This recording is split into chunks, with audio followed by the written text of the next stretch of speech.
It's my duty to please the booty. And Murls got mad at me, the coach said, he goes, Jesus Christ, why don't you just work 2 nines? And I went, okay. I'll switch the call. Please never do that. Yep. So. Hello, everybody. Welcome to episode 502 of Spittin Chiclets, presented by Pink Whitney from our friends at New Amsterdam Vodka here in the Barstool Sports podcast family. Thanks to everyone who joined us on the live stream. We just concluded a few minutes ago. Edmonton is moving on. Big victory over Vancouver, Game 7. The Whit Dog in his glory. Let's go to you right now, Whit Dog. You must be feeling awful happy right now after that W. Oh, I feel so happy. Part of it is because of Pink Whitney.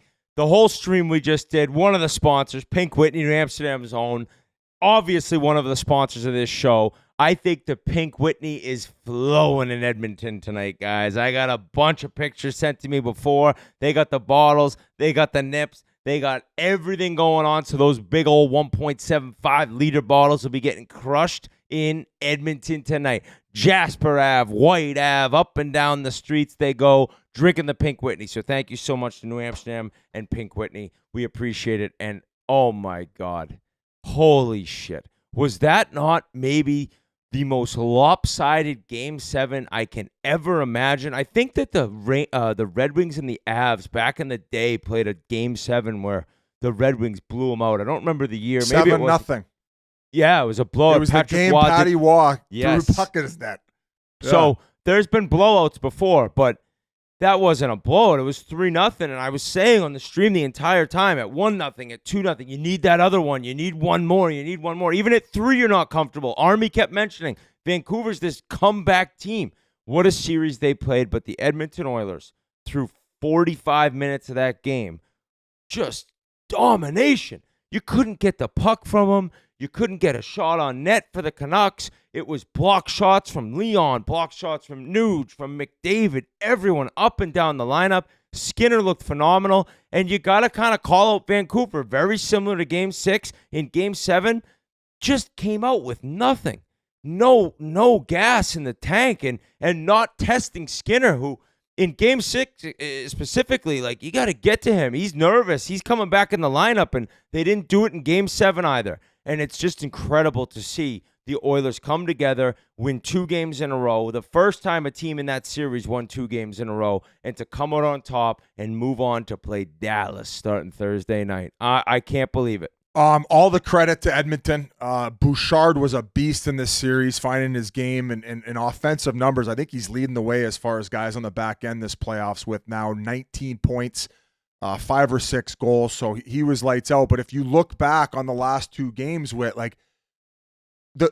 you almost got to take the Canes philosophy. You got Skinner and net. They had lanes and chances, especially in Game 6 in that first and second period. Just throw pucks in there. You guys talk about it on game notes all the time. Just get it to the mixer. Test them early. They had 9 fucking shots. 9 shots through 2 periods in Game 6, and it was a similar effort tonight where I think they finished, through 40 minutes with 12 shots?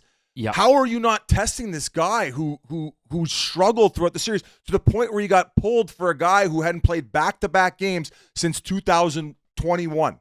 I didn't like the mentality, and on top of that, 4-minute power play in that first period. They didn't get 1 shot on net. Not a scoring chance, not 1 shot on net. So that to me is just so frustrating. You pay all that money to go see them at home after having that mistake in Game 6 and then doing the same thing in Game 7 where you're just find lanes to the net. Just get the flankers driving through. Just pepper Skinner and nothing. Shooting blanks, boys.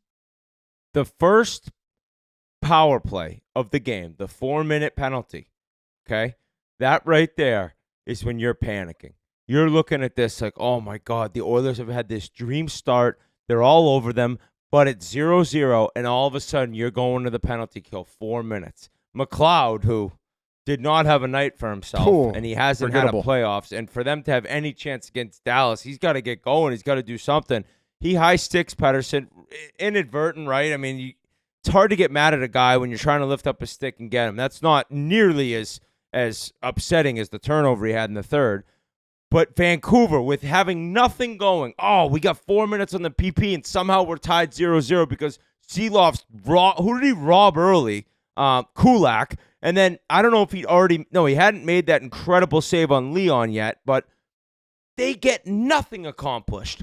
I mean, there's 4-minute power plays where you get 2 shots and you're disgusted at never getting set up and not getting a good enough chance. They didn't even get a shot on net.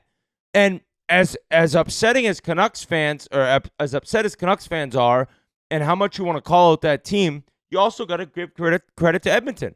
I think that they were hounding pucks. They didn't give Vancouver any time and space. It was even hard for them to get into the zone. And then when they did get a chance, Edmonton stepping in front of shots. They blocked a ton of shots. I don't know about the final numbers. I can look it up here. But Vancouver to have that effort 2 nights in a row to start a game is shocking to me. And at some point, you got to give the other team credit.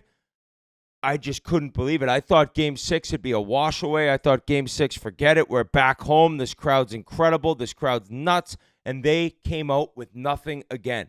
And that is just shocking. And it was a kick in the dick for the entire team and city to have Besser have to miss this game. The season he's had, the playoffs he's had, blood clotting issues, that sucks. That's just brutal luck. Wasn't fair. But maybe you rally around it and you get Pettersson up on that top line with Miller and nothing at all.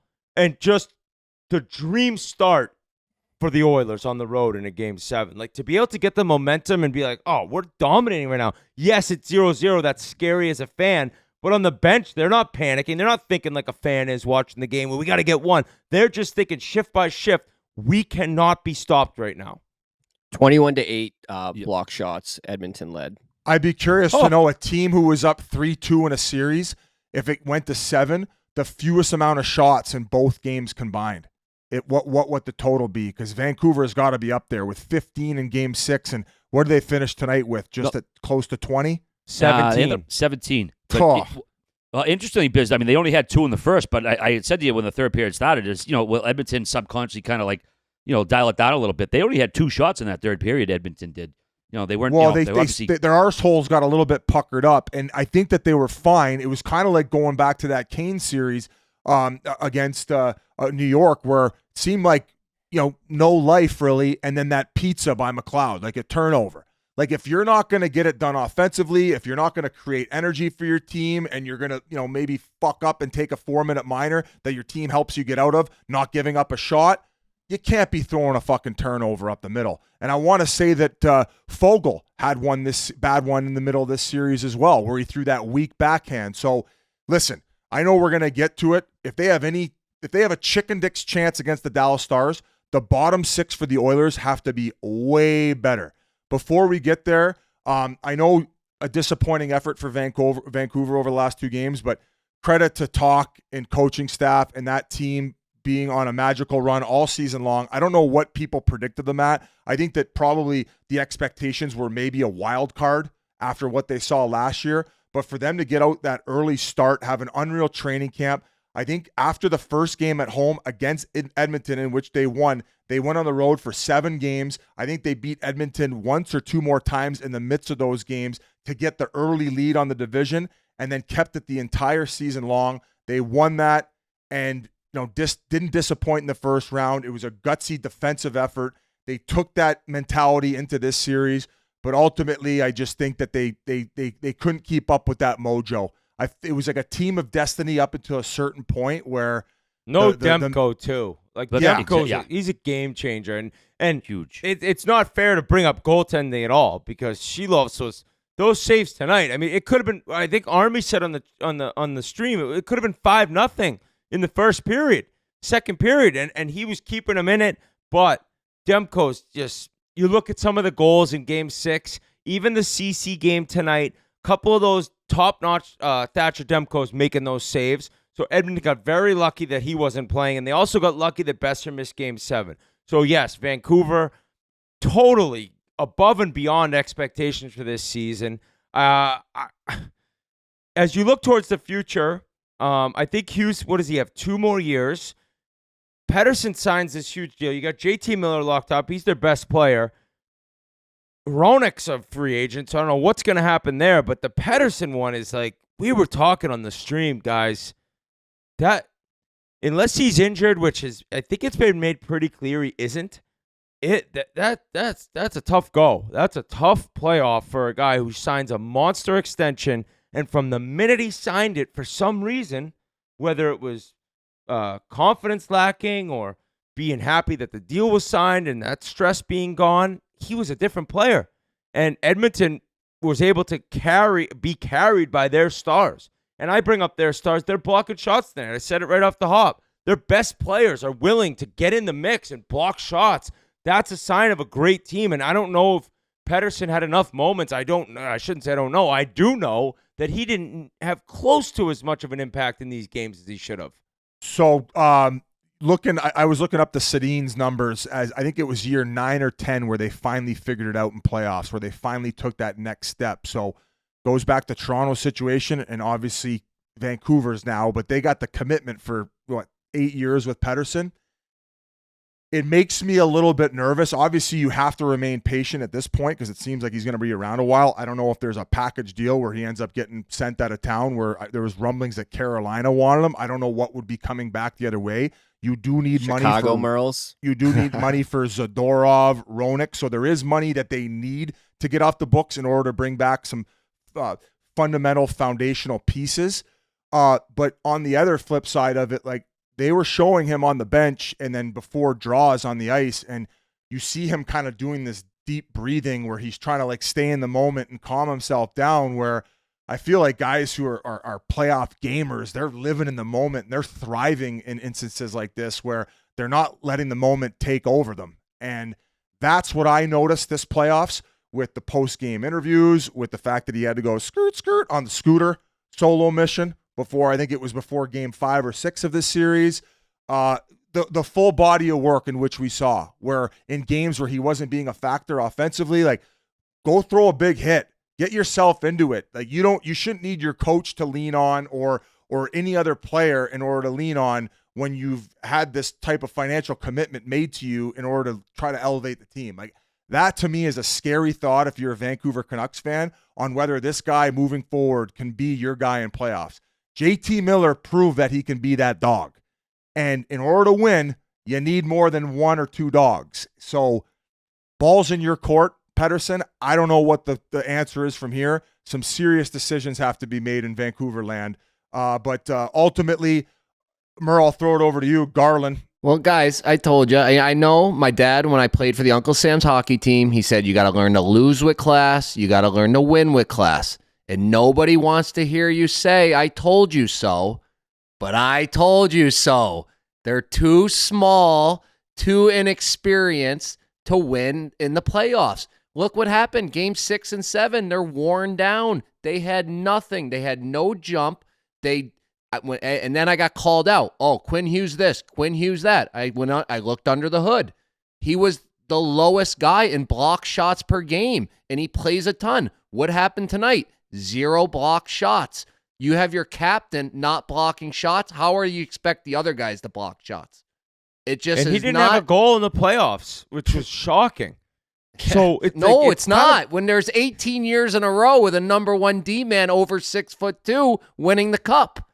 Yeah, but you'd think he'd mix 1 goal in, and I guess that goes back to Game 6. I don't remember what the score was, but we talked about it on the pod that was dropped today or yesterday. It was 3-1. It was 3-1 and Skinner got that blocker out on a shot labeled for where the left post meets the crossbar. It was labeled, and you don't even see Skinner in the behind-the-puck view, and his blocker comes in at the last second. What a save that was. Quinn Hughes doesn't get a goal. It's amazing, though, to see that a lot of the Vancouver fans were all over me about when they won Game 2, the Oilers, that is. Well, yeah, McDavid and Leon just played 30 minutes. That's not a winning formula. You're right, it isn't. But they were able to rely and get some depth scoring. The Holloway goal in Game 6, the Ceci goal in Game 7. Hyman had gone a little cold in the middle of the series. He gets a big one in Game 6. He gets a big one in Game 7. It turns out he did tip that, because you were right. Yeah, he did. I thought Bouchard got that one. But that was another example. Bouchard has the puck there at the point. Yes, does a great job of changing the angle, but Höglander, he got small. He got skinny.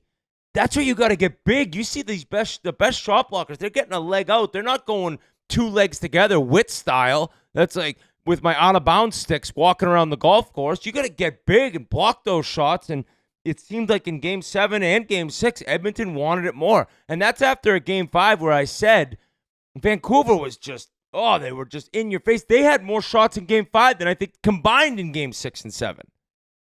Yeah, their most shots throughout all of playoffs because it was pretty low against Nashville. But going back to Bouchard, boys, that to me is what makes him so lethal with that shot too, where he's got the bomb, but when he walks the line, man, he could flick the wrist and all of a sudden it just sails off his stick at the perfect time, whether it's for a tip like we saw tonight with Hyman, and or if he gets the screen, the goalie can't hear it. He doesn't know it's coming, right? So that to me is, he's just been tremendous the way he's been making plays and elevating offensively at a time that they needed it most, right? Like I thought that Nurse and Ceci, especially early in the series, they struggled. They broke those guys up, looked a lot better, also limited time, couldn't be as much as a non-factor or factor in that case. But going to Vancouver, we talked about more free agents too. I don't know if we mentioned Lindholm too, who he doesn't have a contract for next year, so they got a lot of decisions to make, one of which they didn't make at the start of the year when Garland asked for the trade.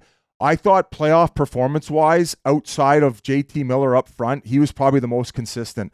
That Joshua line with him and then Lindholm to start were incredible. They had to break them up as this series went on, but decent amount of positives to take away from the Canucks too. But I think we could probably put the Canucks to rest. RA, did you have anything else on them? I know, Murls, you probably want to shit on them a little bit more. Well, I wanted to say one thing about Bouchard.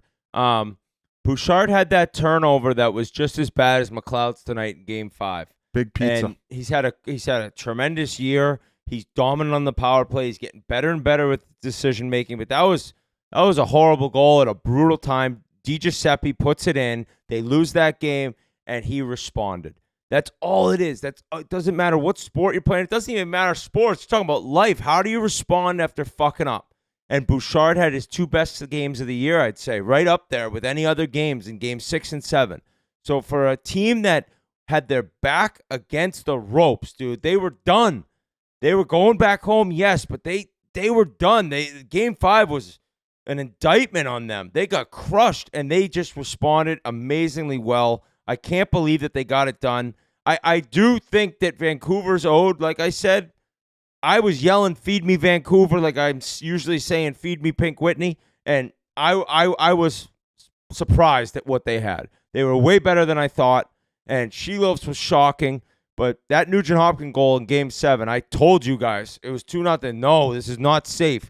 And he buries that rebound off the boards, off another Bouchard shot. Leon fed it to Bouchard. Rocket gets blocked, bounces to Nuge, and Sheelovs almost got it. He dove over and he got a piece of it, but what an enormous goal the game winner ends up being. And I'm happy for Nuge. I played with him. That's how long that guy's been in Edmonton and always been a classy guy. He plays so hard. He's great defensively. And there was question marks about his offense. And he gets the biggest goal of his career in a Game 7 on the road. At the time, didn't look like much, ends up being the exactly. winner. Huge power play goal. Same with Huge last power play game. goal. He kind of put it away. I think he had the 4th goal to make it 4-1, right? And that was the insurance they needed. I think as we put a rest to this series, the one takeaway from the last few games, though, is it does look like McDavid is banged up a little bit. I want to say that Tim Peel was reporting that he did have an upper body injury. Yeah. I don't know the legitimacy and who Tim Peel's talking to, but it does feel like McDavid's not shooting the puck nearly as much, especially going back to last year when he had 60 goals, and has become a little bit one-dimensional in a sense of pass-first mentality every time. You saw the one I think it was the first period. Was it on the power play when he slid it back to Leon when he had that incredible save? So, Whit, what's your takeaway? Because I don't know if without McDavid, they can get past Dallas. All right, before we go any further, here's a few words from our friends over at Verizon. With Verizon's fast, reliable network, you can stream playoff games on the go or at home and keep up with all the action. So Verizon has you covered whether you're staying up late, getting up early, whatever. You're on the go, you're in your car, you're at a recital for your kid, boom. Verizon has you covered no matter what. Right now, it is red hot deal days at Verizon too. Ooh, boy. And honestly, if you're not a sports freak, there's so many good TV shows out there, tons of good streaming options as well. The biggest deals of the season on phones, tablets, smartwatches, and more are available now so you can catch the games shows, whatever you like, whenever you want. That's the best part of Verizon, and it's only until May 29th. So head to verizon.com/Barstool to get it while it's hot. Yeah, so this has some scary vibes as an Oilers fan of being similar to when they played Colorado 2 years ago in the conference final. Dallas is a much deeper team. There's no question about that. They got a better goaltender. They've been playing 5D, but now with how Alex Petrovic, played in the final game against Colorado, he's from Edmonton. So you got to think he's going to get a chance, and they're going to run with 6 as opposed to trying to keep this run of 5 going that's just too exhausting over time. It doesn't matter. So up and down the lineup at every position, Dallas is a better team. It's going to come down to the superstars in Edmonton. Can they take over a couple games? Can Skinner steal them a couple games? I don't think they'll get swept. I think they're underdogs. I'd love to know, maybe Murls or G, you could check. I'm sure the odds are up with the DraftKings Sportsbook already. I'm guessing Dallas minus 140. Minus 120 for the series. Okay, Edmonton so that even money. I think that's partly because Edmonton's been such a big favorite all year. I've always mentioned that their odds are probably a little too great. But you know what? Coming back and winning a series like that they moved on in the second round 2 years ago against Calgary. They dusted Calgary after the first game. This is harder. Yes, there's the argument that you take a lot out of each other and the team's beat up and having to go 7, and Dallas has been waiting around. They get an extra couple days, and they're waiting at home. Edmonton's got to fly in. Maybe you see Game 1 be similar to the Bruins and the Panthers, where the team who's played a little bit more recent is able to jump on top of them, get a steal, guarantee the split if they can get Game 1, and then you're going to need Skinner to play good. He wasn't tested a ton, 32 total shots in Game 6 and 7, but he was up for the task. I think maybe the Hronek goal through his screen kind of looked like it went through his arm. I don't know if that was a great goal, but it's going to be tough. It's going to be tough. I'm not denying the fact. I'm not saying feed me Dallas, but I believe in this team. I believe in the Oilers, and even though McDavid's banged up, luckily it looks like it could be wrist, arm, hand, because his legs are fine. You know, if it's a leg injury, if it's an ankle injury, then you don't get that McDavid speed. So he still has the ability to fly into the zone and create entries and be able to dish the way he does, but it does suck seeing him pass up so many shots. So I think that if they do have a possibility of bringing that series the distance, I think that Corey Perry has to become a factor. I would probably sit out McLeod for a game just to kind of give him, it's not like he's played forever in the league anyway. I would probably throw Carrick in too. I like Carrick tonight. Carrick played game 6 and 7. Yeah, and then Henrique has to get healthy. I know ankle sprain is something that you said on the stream. I don't know how serious it is or how close he is to coming back. I just feel that helps out on that first line with McDavid. I felt like he had good chemistry there. And I don't know if I said the backstory on one of the pods is he's typically a centerman, Henrique. And when he came over, I thought that they got him for that third line center role. Whereas for the last 8 to 10 games before he got traded, Holland actually called Verbeek and asked if they would put him on the left side to see how he could play as a winger. So he got to scout him as a winger, and it worked out. He said he played well, and then that's why they eventually traded for him, knowing that he could slide into that role. So interesting nugget there. And like I said, they're going to need all the help they can get from any extra guys aside from their superstars to go against Dallas. So I just thought that those 3 guys being in and playing well would be a key for them to at least force it to 7. It's all about how great Dallas can be defensively, and they've shown that they're able to really shut guys down. Tanev, who we said at the time was like the perfect addition for the Stars. He just fits in exactly with how they play the game. They limit high scoring chances against. He's played number 1 minutes. He's playing against Eichel. He's playing against McKinnon. He's doing his job when those guys are on the ice 5-on-5. Now, at least McDavid and Leon aren't playing together. I can't think you start them together, right? The team's a better team when they're on different lines. And yes, Henrique injury is enormous. I know he's not an offensive superstar by any means, but they traded a first-round pick for him. He's a guy who's been in the league a long time. That's a big loss. So I don't know if he's going to be able to go. But what's good is you're seeing Holloway play the best hockey he's ever played. Yeah. Right? So he's getting a chance playing on a top line. He's flying around. He scored the beauty in Game 6. Can he continue this play into the Western Conference Final? But when I look at Dallas's lineup, yeah, it's all right. So you want to put McDavid, Hyman, and Nugent Hopkins against the top line of, this is just a list I'm reading, but say it's Wyatt Johnson, Ben, and Logan Stankoven. Okay, we can deal with that. And then you got Leon, you got Evander Kane, and you got Holloway, and they're going up against Duchesne, Pavelski, Robertson. All right, we can handle that too. It's then you get to this third line Dallas has. It's Dodonov, Sagan, and Marchment. That's where you start seeing Dallas be able to just grind you out and not play guys too many minutes and throw out line after line and even steal Craig Smith and Radek Vaska. That's a sick fourth line. All right, so it's an uphill battle. I think you're gonna need Perry in the series. I agree with you on that. Dallas is more physical. They're harder to play against. That's Perry's style. It's hard to imagine taking McLeod out. I know he's done nothing in the playoffs, and it hasn't even been great like defensively or anything, but he's got so much speed. You're like, oh, fuck. But I could see maybe game one, they sit him down, they throw Perry in, and they see what they got. Connor Brown's done a good job. He almost blew it when it was 3-2. He had McDavid for a breakaway, basically, to end the game 4-2 empty netter and, like, chipped it past him. But that's me nitpicking. It's going to be an amazing series, but obviously Dallas is a favorite. They're that good. They're better on D. They're better in net. They got more depth up front. The only thing the Oilers got on them is they got the two superstars, and one of them looks banged up right now, and they might be running out of steam based on how much they have to help elevate this team. So it's a fighter's or a puncher's chance. Is that the term, RA? Yep. I'll give you my prediction. I got Dallas in 6 games. Okay. That's what I got. All right, well, I'm going to give a couple stats here. Dallas during the season was 2-1-0 versus Edmonton. Edmonton won 2-0. But during the playoffs, Dallas's power play is 4th during the playoffs. Their penalty kill is 11th. But Edmonton, obviously, their power play has been 1st in the playoffs. Their penalty killing has been 1st as well. It even got better tonight. The stat I have 90.6 going into tonight. It improved by killing the 3 penalties tonight. Yeah, I mean, Biz, I kind of tend to agree with you on this Dallas. I think they got a huge advantage in net.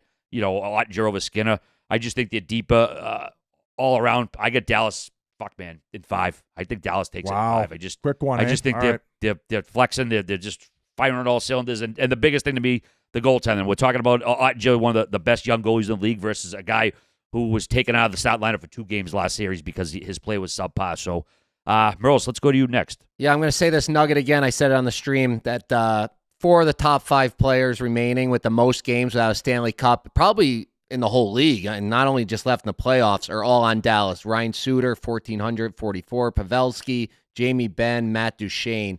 So they got that like karma for them, and it's like I want them to win. I love seeing the old guys win the cups, like Ray Bourque. We were all rooting for Joe Thornton. That being said, I think Edmonton's going to win Game 1 down there because we saw what happens after Game 7. Dallas has not been good at home. So that's another reason I think they can win Game 1. And I just think maybe it's the 3rd round. These old guys, I just went through the numbers. Maybe they're getting a little tired. They're getting a little worn down. I got to go with my Oilers. I got to stick with the jersey and the helmet. I'm going to go Oilers in 7. Okay, so that nugget, here's the problem. That nugget you threw out, though, is it Blake Wheeler, who's the other guy with the most playoff games played who doesn't have a cup? Over to you, Whit. What do you think? Yeah, so I'm picking the Oilers. I'm not picking against the Oilers. I think they can get it done. I think it's going to be very difficult. I would say in 7. That would be my pick, but Pete DeBoer doesn't lose Game 7, so I got Oilers in 6. Okay, I got the Oilers like that. I forgot about that. There's an asterisk on that. There you go. If any other coach was coaching Dallas, I'd be taking Oilers in 7, but I got to take 6 because you can't win a Game 7 against Pete DeBoer. The scary thing about Dallas is that me reading their lineup there, that doesn't even include Hintz. So Hintz is injured. I don't know if he'll be good to go. I mean, you bring him back in the fold, it's like, holy shit, this is a deep team. They got all the makings of a Stanley Cup champ. But Edmonton has something brewing, and they have the greatest player that we've all seen in many, many years in Connor McDavid, and you can argue he doesn't have a Stanley Cup.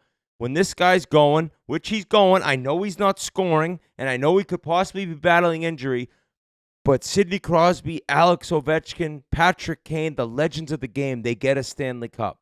And Connor McDavid said it was cup or bust after last season, and they're on that path, and they barely got through Vancouver, and now they're going, and it's a weight off their shoulders. They had to beat Vancouver. Now they're playing free. They're playing loose. If Skinner can get going, you never know. Oilers in 6, baby.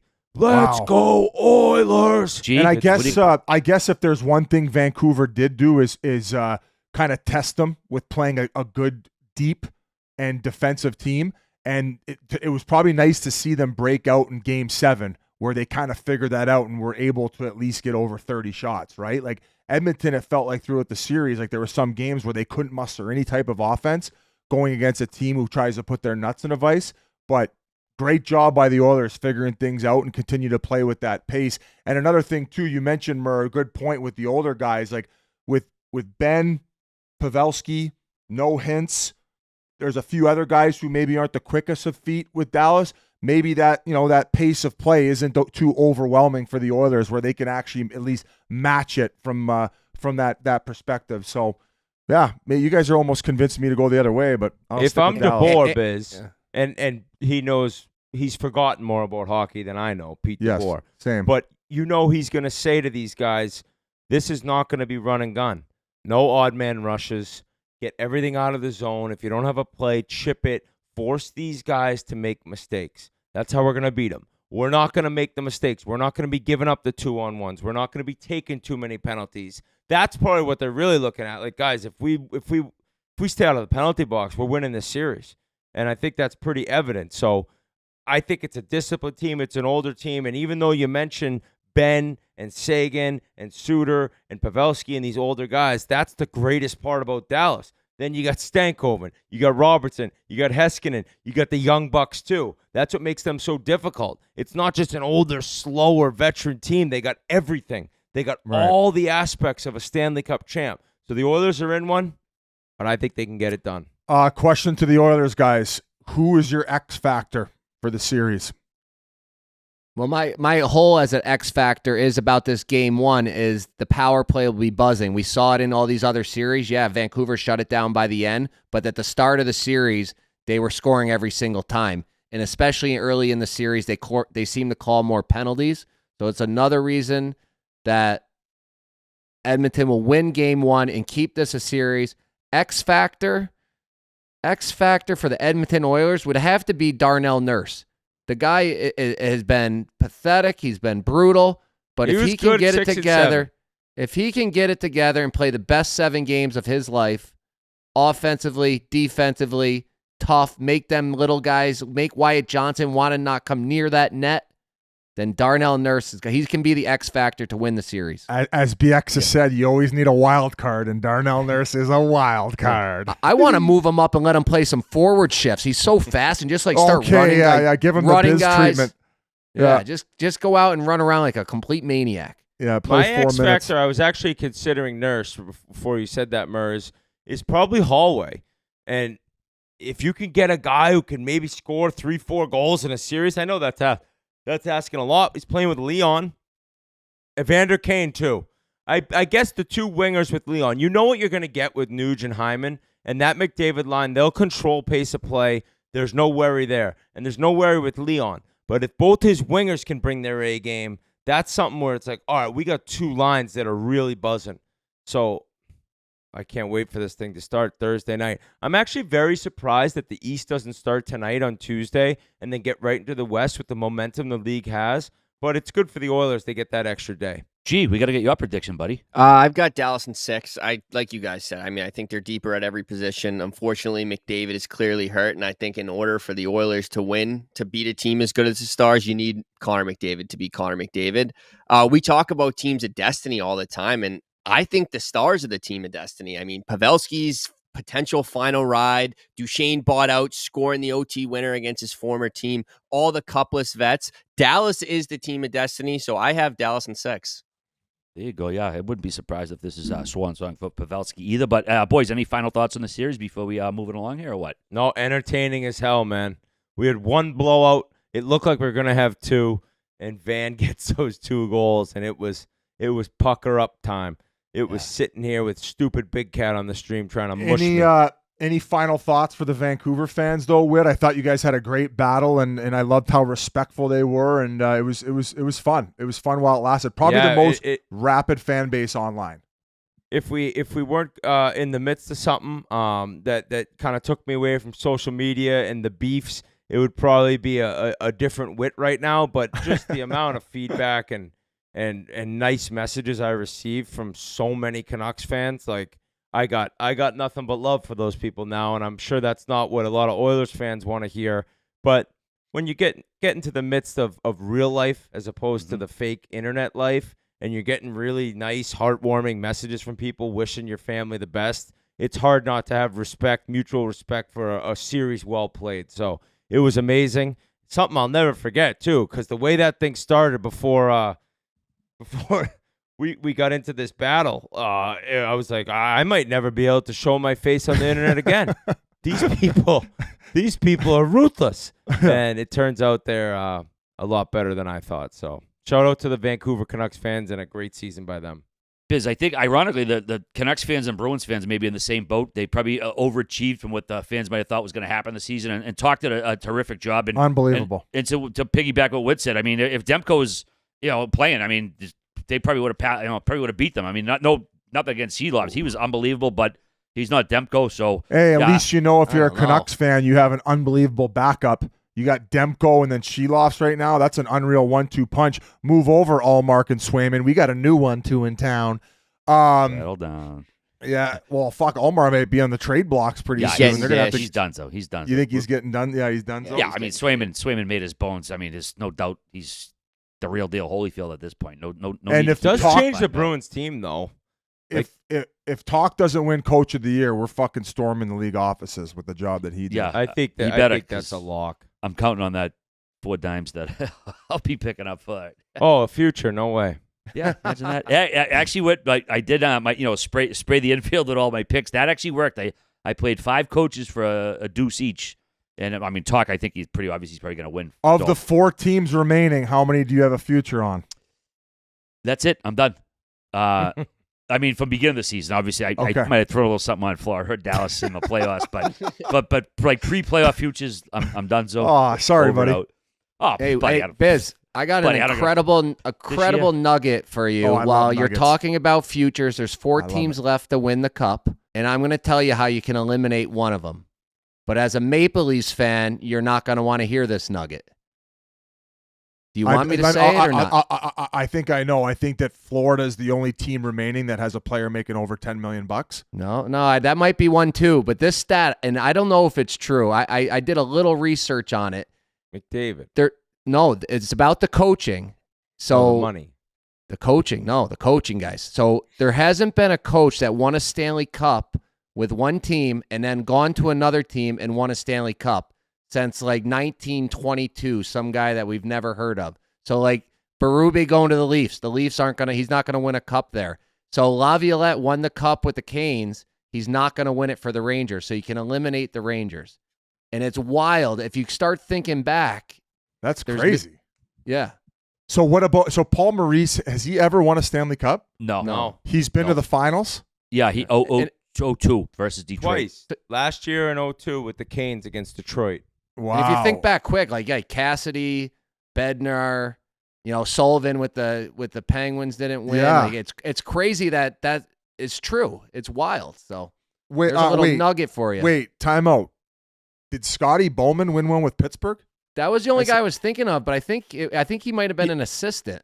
No, he won one with Pittsburgh, but Montreal obviously he won one as well. Yeah, so Scotty Bowman. That was the only guy I could think of. But guys stat, are looking Mur, it that's up. a biz stat. No. How did I debunk your stat? Yeah, no, so that's what I said. Scotty Bowman got cups with different teams. No, so I brought this up during Game 6. I said Scotty Bowman, but they brought him up as only winning it with the Red Wings. No, he's won with coach. It says he's won with the Penguins and Red Wings. He 92, he was the head coach. He was the head Was coach. he? I thought he took over for what's his name there, Johnston. No, because apparently they wouldn't even let him on the ice during practice. They made him sit in the stands with a stogie. The Lemieux and the boys. They're like, don't even come on the ice. We'll do our own thing. Leave us alone and just worry about running the bench during games. So we'll have to get that story off Talk when we get him back on. But Yeah, I think that's a wrap. I think we had a few other stories. He won. He won with Montreal. 5 cups. Yeah. He won 5 cups as the head coach of the Canadiens. Yeah. When Then he was won a with cup. Pittsburgh, he was director of player development. He helped win the and head 91 coach. championship when Bob Johnson became ill. He took over as head coach when Badger Bob got sick.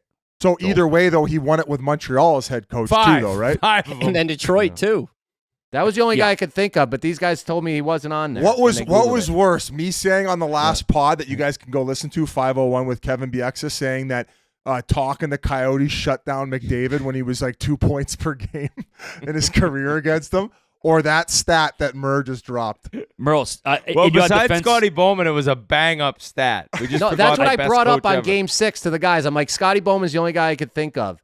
And they said, no, he's only written down as Detroit as a head coach or something. So I don't know. Uh-oh. We can move on. It's what the Mur- internet yeah. told me. Had to be Murls, true. the only thing I could think of in your defense is that he was hired as an interim coach at first, so maybe they didn't list him as that because he did coach them the year after. Keep when, changing the the sentences so it Murls, actually what works about out. the 5 with the Montreal Canadiens? Either way, the Leafs are never winning the cup, and Laviolette's not winning the cup this year. That's all I wanted to say. Fuck you. Fuck you. You fucking mean, asshole. We're running Bowman's- it back with the core 4, bitches. Hey, another thing, too, is literally the day that Elliot Friedman was reporting, and I talked about the fact that Chaney might lose his job. What comes in the mail? My Toronto jacket. Maple Leafs ambassador jacket. Oh, Fuck. I think I it's shot him a text. He's like, "What do you want?" did you get a nice little note with on a stationery to their biz? Oh, yeah. A handwritten Oh, note? yeah. That was a nice But thing. that Yeah. as soon as I got the jacket, that's when my brain started saying, maybe the core 4 can be activated again for one more year. I can be bought. Nah, no shit. Oh yeah. I could be bought with a 44 That's why you have 17 inseam. fucking know. houses. We know. Yeah, exactly. Oh, Exactly. shit, boys. All right, guys, before we go any farther, I want to talk to you about our good friends at G4. What are you getting Pops for Father's Day? Did you know G4 is dropping a collection especially for him? Their Father's Day capsule has everything he could ever want for life on or off the course. Whether he's traditional, modern, or just wants something fun for his new golf look, G4's got it. There's also everyone's favorite classic golf shoe, the Gallaventor, now available in spikeless and soft spike options because G4 accommodates pretty much everybody, especially the fam. I'm a big G4 guy. They sent me the Gallavantors. I absolutely love these things. They come in tons of different options. The white, pink, and green. It doesn't get any better than that. And remember, you can get a discount when you visit g4.com/chiclets. That's GFORE.com/chiclets for 10% off your first order. All right, Matvey Mitchkov taken 7th overall back in 2023. A lot of people are like, oh, why are they taking this Ruski who signed with a scarf for the next few years? But apparently he may continue his career in Philly next year. His contract with St. Pete has been allegedly terminated until 2026. Again, this is the KHL, so we take it with a little grain of salt. His rights will remain with them, but Bill Metzler, he's been covering the Philly for a while. He said cautious optimism people should have. There's been nothing signed, sealed, or delivered right now. But Murls, you're the Euro expert here. How much would this be a shot in the arm for Philly, and do you think he comes here or what? Yeah, I think because the way they played this year, they probably are trying to speed it up a little bit because they were planning, a 3-4 year rebuild, but then they made that run last year. So if they can get him in there, let's go. He's going to be a stud. He's going to be just like that Kaprizov.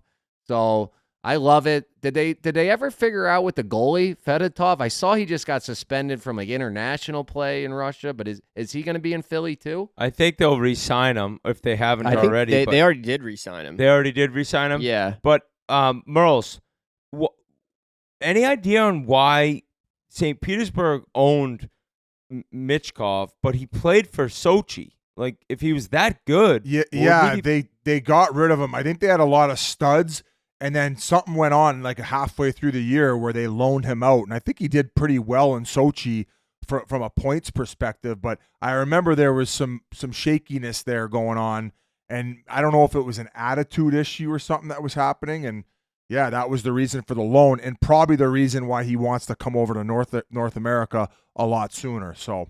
Yeah, they got like studs, like these older like studs that they can't come. They wouldn't play in the NHL, but he's not going to play on the power play over them almost, you know? He's going to be a third or fourth liner on that team, which is not his game. So let him go down to Sochi's first line, first PP kind of thing. Yeah, he's still only 19 exciting. years old, man. I feel like that's shocking because you saw what Kaprizov had to deal with, and he had to wait. Yeah. And maybe he was able to somehow convince Scar or his agent, and it did come out of nowhere because up until these reports came out today, it was one of those things where Flyers fans were just counting down the days till 2026 when he'd be able to come over. And it wouldn't even be a bad thing. I mean, he'd come over so ready to dominate if he's that good. It's another 2 years. It's not like you're playing in some shit league. So good for the Flyers if he can get over and get right in the mix. Imagine Torts with this kid.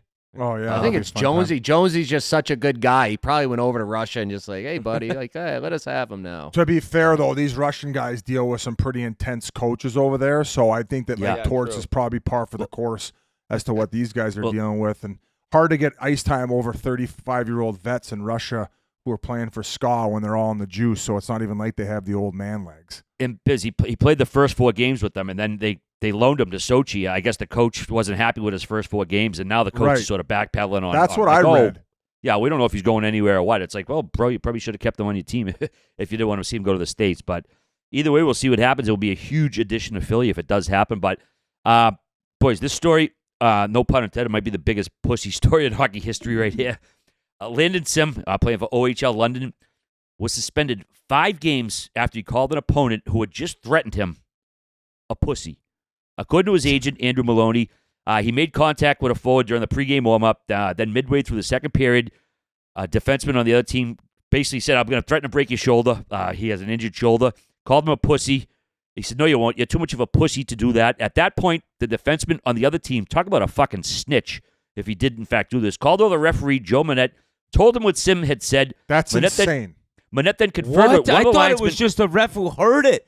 No, Manette. It's being reported that the player tattletailed. Yeah, player tattletailed. Snitched, ratted, snitched, fucking tattletale, whatever fucking rat phrase you want to use to the ref. Then Manette confirmed with one of the linesmen who confirmed what Sim had said, then gave Sim a game misconduct for unsportsmanlike conduct. The next day, the OHL suspended Sim 5 games for contravening the league's diversity, maltreatment, and bullying policy and pregame warm-up policy. The OHL's for fucking calling out a pussy in a hockey game. You fucking kidding me? Fold the league, Biz. Your junior league is done.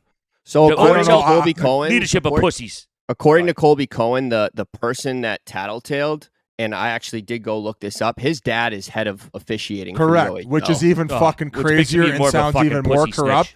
I don't know, man. I guess they're following through with it. Like David Branch, dude, you need to fucking give yourself a long look in the mirror, man. This is a horrible look. And I know that there might be like a few fucking tweets we get like, oh, it's a misogynistic comment. Shut the fuck up. The fact that he threatened to injure him. That's and then worse. I was going to say that. And then you throw the anti-bullying policy. Give me a fucking break. I'm boycotting the O. I'm not going to the OHL. I'm not going to the Mem Cup anymore. Fuck you can't even be on a WHL roster unless you call someone a pussy. That's how different those drink two beers leagues and are. throw both ways. If I was drafted by, sorry, Biz, go ahead, buddy. No, it's you're fired up. It's grinding your gears. I can tell already. We haven't had to grind my gears in probably 2 months, 3 months. This is grinding my fucking gears too. If you're an NCAA coach, you are licking your chops right now. I'm calling every top OHL draft pick saying, come to BU, come to BC. You can't even say the word fucking pussy in Ontario. I blame Trudeau. If it was a homophobic slur, a racial slur, no doubt. A pussy? I mean, yeah. I bet you girls in the PWHL are saying stuff 10 times worse than that. 10 times worse. I bet you if you polled the female hockey players, 99.9% of them would say that's a fucking joke. Why don't you ask? They should literally ask the ladies what they think of this in order to get confirmation on whether they should suspend. I'm going to game 2 tomorrow night, Boston, Minnesota, PWHL. If I see a couple of my pals after the game, I'll get a little and listen, not like the rest of the game. Okay, you know what? That was good enough. 5-gamer. A 5-gamer. 5-gamer. When they're in the Mem Cup. It's crazy. So is he out of the Memorial Cup? Yeah, I think if they make a run, if they play deep into it. No, Or is it only OHL? Are they only because they beat up? So are they only doing Saginaw. it for By the way, OHL games? no, he'll be back for the Memorial Cup because they beat Saginaw and then they dusted. Oh, they played so the it's like second round next there. season. No, he's already served it. already been Yeah, served. he He may have. Yeah, they did dust the second round team. He may have a game left, but Biz, if Saginaw was the team, the opponent, if I got drafted by them, I would renounce my draft rights just because. I would if I was the owner, I would have legit went over and said David Branch, like, unsuspend this guy. Like I don't even want to play this series if this guy, and I'm assuming he's a valuable player to their team as well, regardless if John he's injured Sim's or not. son. You remember John Sim?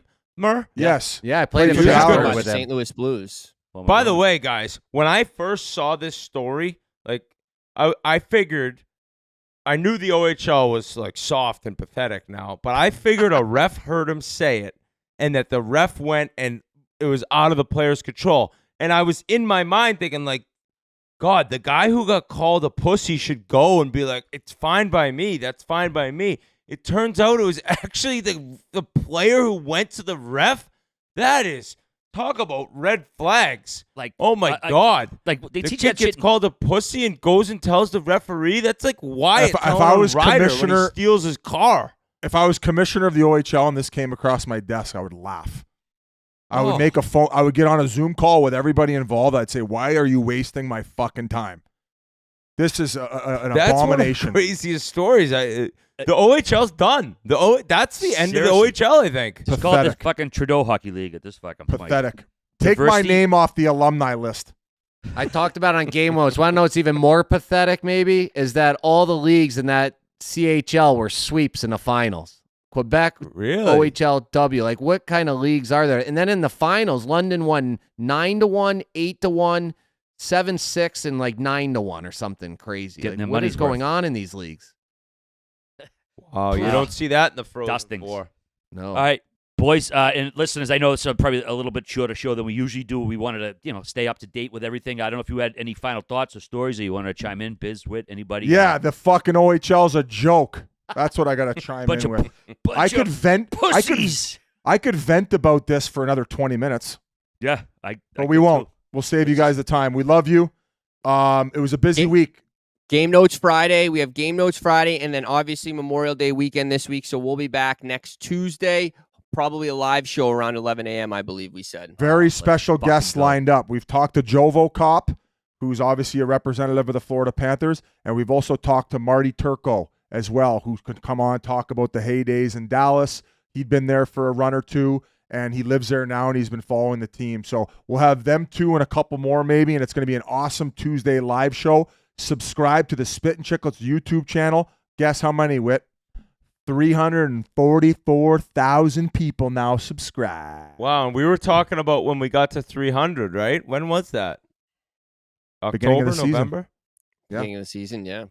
We All love right, you everyone. guys. We love you. 45,000 subs. And once again, feed me Vancouver.